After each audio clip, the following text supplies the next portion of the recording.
want a war, they don't want a war with big juggernaut, big juggernaut.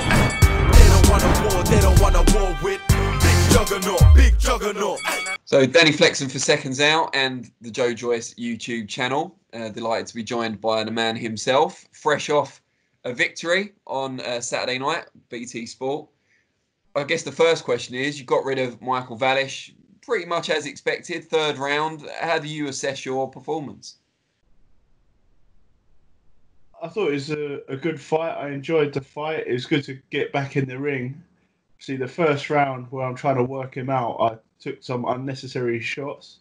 Well, I could have slipped and moved out of the way a bit better, but I wasn't exactly worried about his power, so I just didn't really feel them and just kept going in the fight. And then I kind of saw that he was hurt by some of my shots, and then stepped in and tried to finish him off by the before the round ended. I think this was round 2, but he gave his best, and there's a lot of thanks going out to him to come down from Germany and get it on. So it was good to fight in the BT studio. It wasn't too bad.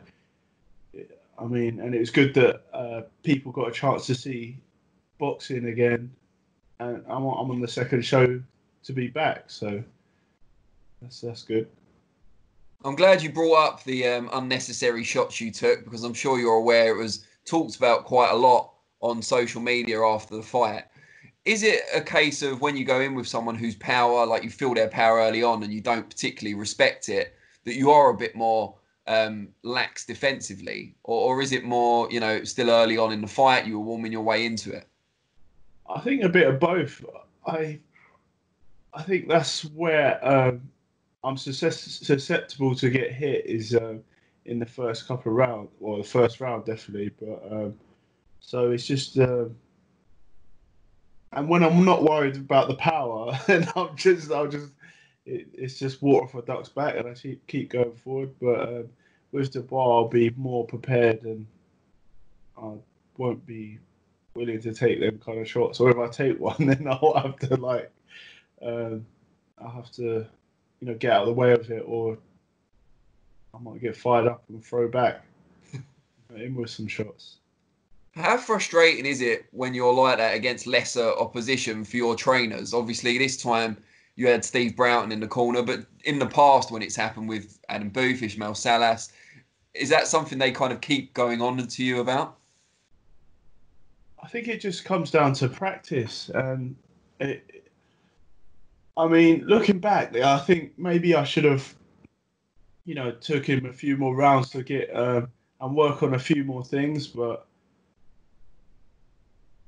it's something that in the gym that we practice this stuff and sparring, and because I haven't had a long camp, I haven't really, had the amount of time to really, we've been locked down for so long that it's just. It's good to get back in the boxing gym and start doing boxing training. So my level's still there, but it needs fine tuning, and I've got plenty of time till the Dubois fight to do these corrections.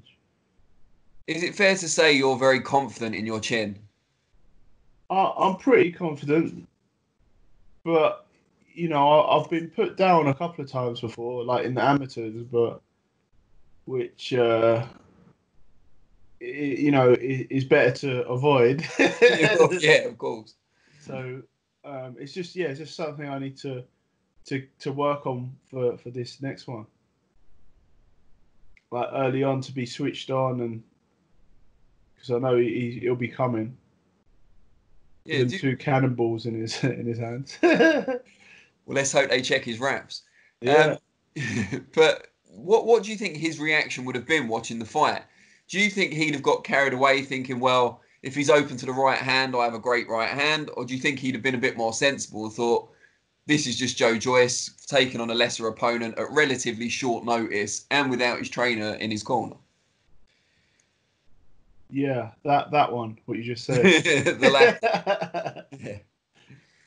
Yeah, I think he's been around the sport a long time. I don't think his opinion of you or the fight will have changed just based on that one performance. Mm. I mean, I thought I performed. I thought I performed well. I thought there was moments there where I was, able to, move out the way of the punches, or like not take them full force and come back with counter attacks and put my shots together. Head to body. And I thought, I thought it was like what I worked on with Steve and Cam, and obviously being in Greg's gym is they've done good work, and I was quite impressed with with that short time to be able to perform like that. Yeah. No, I don't mean to kind of dwell on the negative. It's just obviously it's come up a lot on social media, and I think other people are Yeah. dwelling on negative to an extent. Yeah, because I've seen some things like, do you think this Joe Joyce will be able to beat Dubois? Based on my performance. When was it? Saturday. Yeah, Saturday, yeah. 2 days ago. 2 days ago, yeah. 3 days ago. Time Yeah. flies. Yeah. But yeah, so people have been saying that, and I think they're kind of not looking into a fighter's mentality and at how more switched on you'll be for a threat like Dubois. I think that's the main thing, isn't it? That Dubois is a threat, and maybe Wallisch, all due respect to him, you maybe didn't see him as much of a threat. Yeah. What was it like not having a normal head trainer in the corner? And that's no disrespect to Steve Broughton, who's a great guy, but normally you'd be used to having Adam Booth recently or Ismail Salas previous to that, who you're hopefully going to be working with for the Dubois fight. Yeah. I had, I was able to talk to Salas and kind of get get what he what he wanted me to do in this fight, and also working alongside Steve. Steve was involved with speaking to Salas and actually know what he wants to get out, and also the combinations that I need to work on for Wallisch. So, but it is it's better when there's more. But I think Steve did well. I think he's got good, in the corner and stuff. He comes up with some good advice to go out there, and his pads and everything is really good. I think I think he's a good trainer, and he's not just, he hasn't got the experience yet. Yeah, I mean, I guess in an ideal world, you'd rather have them both than just one. Yeah, for sure. Is there any progress on that in terms of what's going to happen in the build up to Dubois with Salas, if he's going to come over or you're going to be able to go over there? Well, that's what's being worked out now as we speak. So, it's about getting like a visa and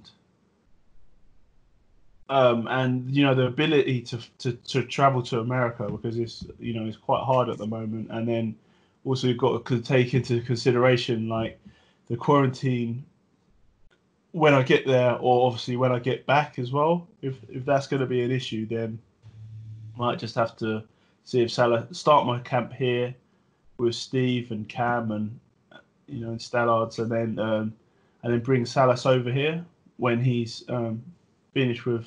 I think he's got Ugas in September, so as soon as he finishes that fight, then if he flies over here and then trains me here for Dubois, then that's an option. Okay. If it's not going to make sense logistically to go to America, but this is the problem we're trying to solve now. We put up the last interview with you on our social media channels, and it got a like from someone we weren't expecting in UFC legend Frank Mir, who I'm guessing you have a relationship with from training out in Vegas. Yeah, and that's one of the other questions that I want to answer, because if I go there, am I going to be allowed access to the UFC facility? Because that is key, because it's such a great facility, and it's one of the key components that I need when I'm out there. needs to get on the blower to Dana White, Yeah. basically. But yeah, we were surprised, not surprised necessarily, but happy, I suppose, to see Frank Mir liking not just one of our posts, but also the fact that he seems to be solidly behind you. Have you guys got a friendship? Have you trained alongside each other out there? Yeah, I think we would have met in the UFC facility, and he's especially with me sparring with Francis, and I think it's kind of like bridging the gap a little bit, and both combat sports, and I guess you can help each other out. Francis Ngannou has made noises since those spars about possibly having a boxing match against a high-profile boxer. What do you make? Like Dillian White. Yeah, well, I think it was Dillian White, and then he mentioned someone else as well. I'm not sure, but what do you make of those sort of ambitions? Is he good enough with the hands from when you've sparred him to compete with a decent level boxer? Well, from talking to him, he started off boxing before he did MMA. So I think he's got definitely the power and the attributes to make a good boxer. And I think it's just about the amount of hours that he puts into training in boxing specifically. Then that will he can hang with he has the his ability to be a good to box people. What are the main differences from your point of view in sparring another good level boxer and sparring someone with an MMA background, or were there no differences? Would you, if you didn't know who he was, would it have seemed like a boxer you were sparring?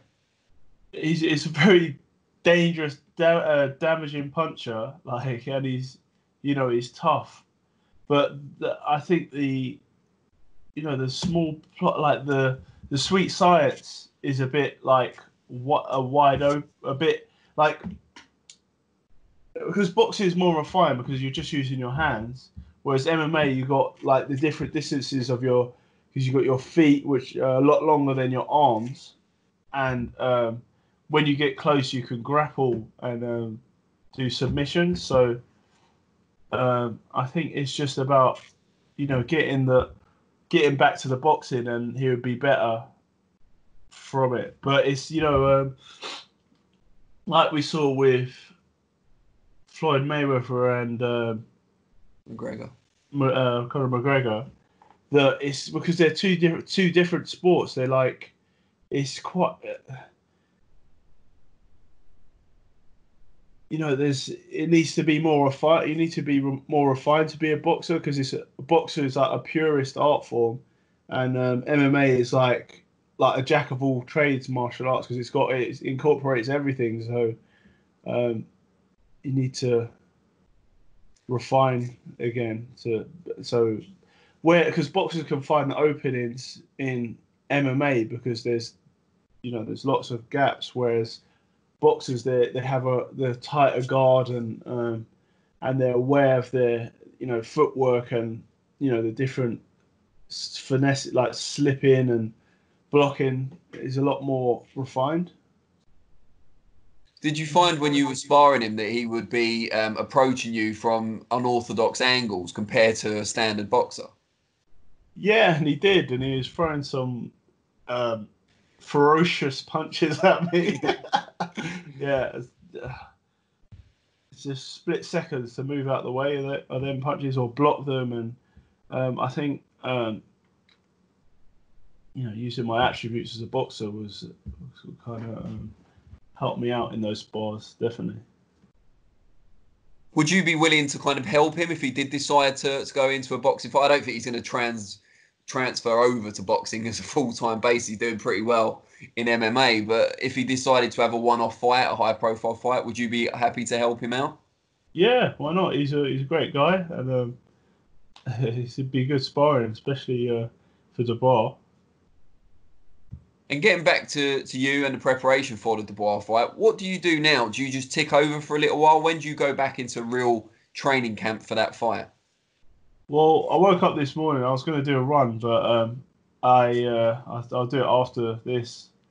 So I'm just gonna like tick over again for this week and just chill out, have a bit of time off, and then next week I'll start again, start the proper training camp. And a lot of people out there on your channel would like to know, what does chilling out look like for Joe Joyce? What are you getting up to when boxing's not the be all and end all for a few weeks? Well, I'm mainly behind the computer. Yeah. But yeah, seeing family and friends and hanging out, and I don't know, do a little bit of activities like running and cycling, but yeah, mainly behind the computer. I've got like 3 screens here, and I'm watching videos, playing games, speaking to my mates on Discord. When you play people online, how aware, like, and I mean strangers rather than just your mates, how aware are they of who you are? Well, I don't have my profile name as Joe Joyce or the Juggernaut or anything. Right. You have to find out what my username is. Yeah, we'll run a competition. Whoever gets the closest can get to play you or something, maybe. But yeah, so they don't know you are. Are you good? Can you hold your own? I'm not bad, but there's a lot of good, amazing people on the internet, and yeah, especially like twitchy, fast reflex skills. I'm okay. I'm probably like medium to low. I don't know. I'm not bad. I'm not bad. Do you think there's any sort of crossover? Because you talked about like fast twitch reflex and stuff. Do you think there's any crossover between gaming and the boxing training? Not unless you're doing like VR boxing games. I guess you can cross over with that, because the people you're fighting, then you can see the punches coming a bit more, and like the techniques to do and where's the openings and stuff. But I guess it does, like, it's hand-eye coordination, yeah, and reactions, and be able to like read a situation and adapt to it more. Have you ever met many other people in the boxing community, either boxers or other people in the industry, who are gamers the same as you, who are quite kind of keen on it? Yeah, so when we was in Vegas, Lerone Richards, he's a bit of a gamer too. He loves Fortnite, so he'd be on his PlayStation playing Fortnite a lot. Yeah, he's your S-Jam stablemate as well, isn't he? Are you guys pretty close? Yeah. He's just had a baby boy actually the other day. So congratulations to him. You gonna be the godfather? You pitching for it, or? Yeah, why not? No, I don't know. He's probably got someone lined up. I don't know. Nah. But if not, yeah, godfather juggernaut. Why not? Add another string to the bow. It's good stuff. All right, well, I think I've taken up enough of your time. You mentioned a run that you were keen to get going, so don't want to keep you from that. But as always, appreciate your time. And people out there obviously want to keep up with Joe Joyce on a regular basis. Subscribe to his YouTube channel. And we will see you, hopefully, in the next couple of weeks. See how you're getting back on in the training camp for Dubois. All right. Take care, mate. Speak to you soon. They don't want a war, they don't want a war with big juggernaut, big juggernaut. They don't want a war, they don't want a war with big juggernaut, big juggernaut. They don't want a war, they don't want a war with big juggernaut, big juggernaut. They don't want a war, they don't want a war with big juggernaut, big juggernaut.